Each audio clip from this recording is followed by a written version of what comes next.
Hello बच्चों, आज हम अभ्यास प्रश्नावली करेंगे कक्षा 6 के पाठ 1 की। भोजन यह कहाँ से आता है, इसके प्रश्न उत्तर लिखेंगे। पहला प्रश्न है, क्या सभी जीवों को एक ही किस्म के भोजन की आवश्यकता होती है? इसका उत्तर है नहीं, सभी जीवों को एक ही किस्म के भोजन की आवश्यकता नहीं होती। वे विभिन्न प्रकार के भोजन अपने शारीरिक बनावट, आवास, आंतरिक अंगों के आधार पर करते हैं।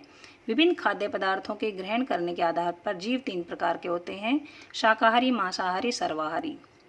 जो केवल पादप खाते हैं उन्हें शाकाहारी कहते हैं। जो केवल जंतु खाते हैं उन्हें मांसाहारी कहते हैं। और जो सर्वाहारी, जो पौधे और जंतु दोनों को खाते हैं, उन्हें कहते हैं सर्वाहारी। अब मैं कुछ समय दूंगी आपको, आप लिख सकते हैं।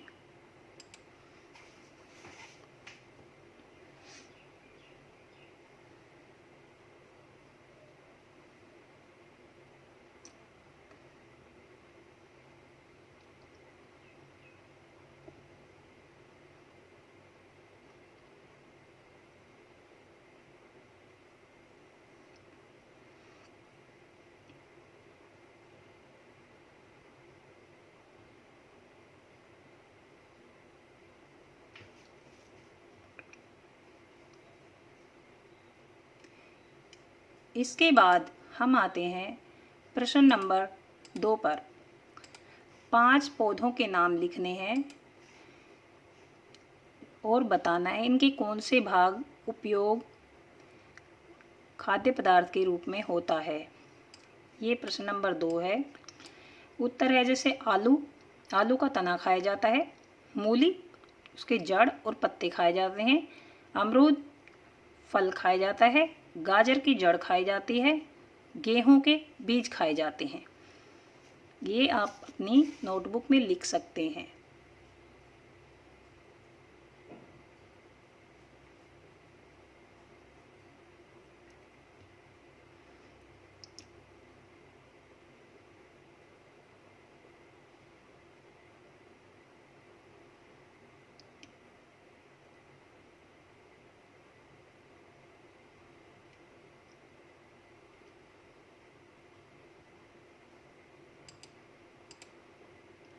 अब आते हैं प्रश्न नंबर 3 पर।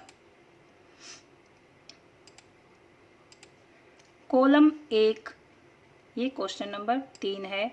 इसमें कॉलम 1 में दिए गए खाद्य पदार्थों का मिलान 2 से करना है। जो कॉलम 1 का मैच दूसरे से होता है उसी पर आप निशान लगाएंगे।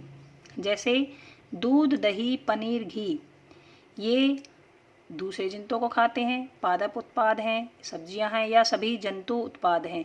तो इसका उत्तर है सभी जंतु उत्पाद हैं। हम ऐसे कर सकते हैं इसको मिलान। पालक, फूल गोभी, गाजर, ये सभी सब्जियां हैं, इसका मिलान हो गया। शेर एवं बाघ दूसरे जंतुओं को खाते हैं।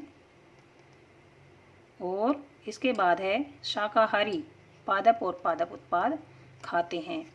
इसका उत्तर भी आप या तो ऐसे लिख सकते हैं जैसे मैंने बताया है, या फिर ये उत्तर देखकर लिख सकते हैं।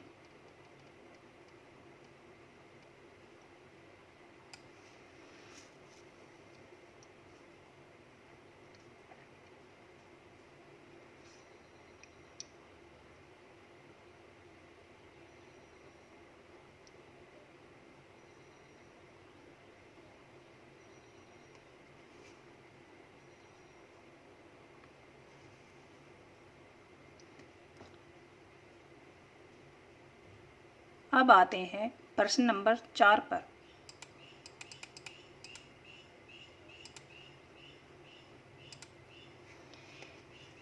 ये है प्रश्न नंबर 4। दिए गए शब्दों से रिक्त स्थानों की पूर्ति कीजिए। शाकाहारी, पादप, दूध, गन्ना, मांसाहारी। इनमें से ये जो शब्द हैं ये कै, ख, गे, घे इनमें भरने हैं। तो बाघ एक है क्योंकि यह केवल मांस खाता है, तो इसका उत्तर आएगा मांसाहारी। हिरन केवल पादप उत्पाद खाता है, इसका उत्तर आएगा शाकाहारी। तोता केवल उत्पाद खाता है, पादप भरेंगे इसमें।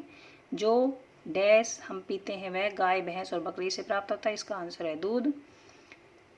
हमें चीनी से मिलती है, इसका आंसर है गन्ने से। ये आप लिख सकते हैं।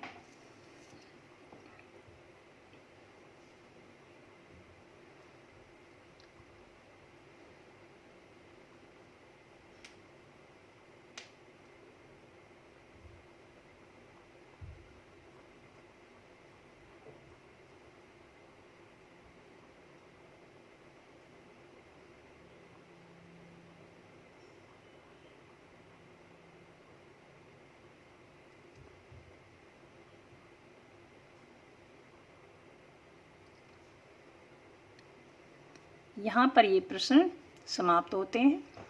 अब इन प्रश्नोत्तरों को आप अपनी नोटबुक में कीजिए और याद करने हैं। इन्हें ध्यान से पढ़ें और याद करने। और यदि